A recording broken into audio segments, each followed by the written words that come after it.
Good morning, good afternoon, or good evening to everyone, depending where in the world you are. I'm thrilled to have you join me for today's live event on Unshakable Leadership, how to drive performance through uncertainty. If you can hear me, please write yes in the chat. As usual, we have an incredible group joining us today, experienced CEOs, C-level executives, and HR professionals from different industries and countries. My name is Lizzie Claesson, and for the last 25 years, I've had the privilege of working with exceptional leaders like you, helping them transform their teams and achieve new levels of success. I work with a team of amazing individuals at Brighter Leaders. To learn more about our work, you can visit brighterleaders.com. If this is your first time in one of my live events, please write one in the chat or write two if you've been here before. I won't take more than 10 minutes, shorter than a coffee break, but much more valuable. My suggestion is that you close all other browsers and notifications and immerse in this interactive session. 70% of change initiatives fail, not because the ideas are bad, not because the strategy is flawed, but because of resilience.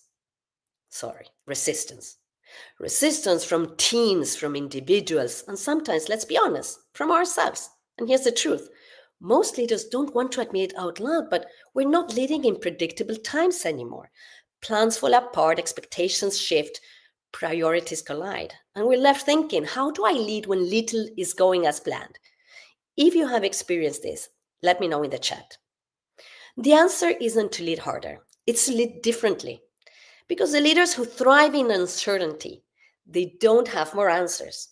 They have more clarity, more calm, more ability to keep people engaged, even when the road ahead is foggy. So let's talk about what those leaders actually do. I've coached and supported leaders at global brands like Spotify, Lego, Volvo, many others, and also at smaller companies going through intense transitions. And despite the size or industry, the leaders who make it through the storm with their teams, not just intact, but thriving, they have something in common. They don't wait for stability. They lead through uncertainty as if it was the norm, because honestly, it is. So, how do they do it? Let me share with you 3 mindset and behavioral shifts that make the difference when things don't go as planned. You might want to write this down.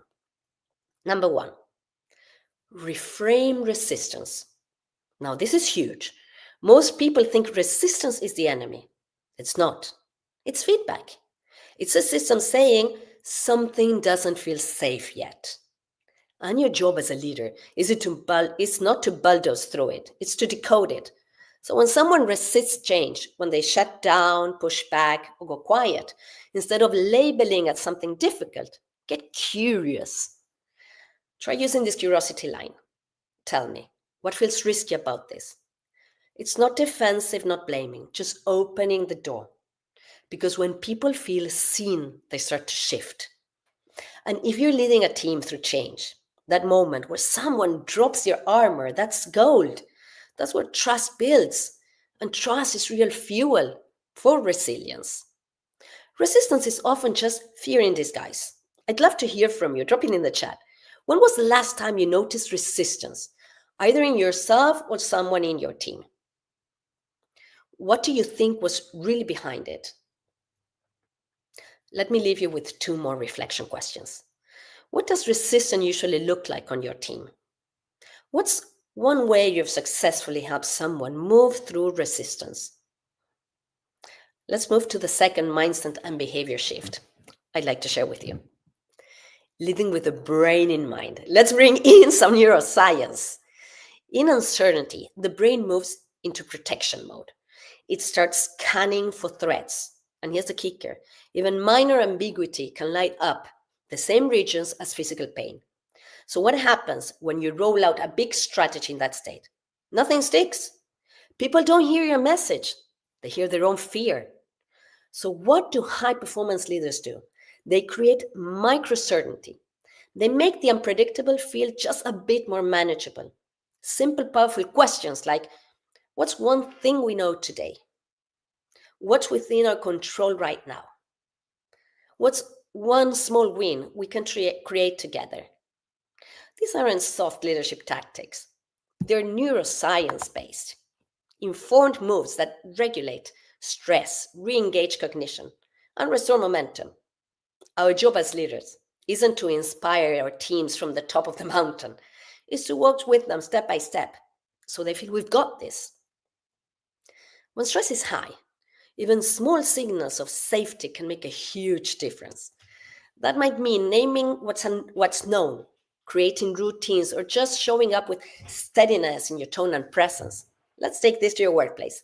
What's one small thing you've done or could start doing to create more calm, certainty, or clarity for your team?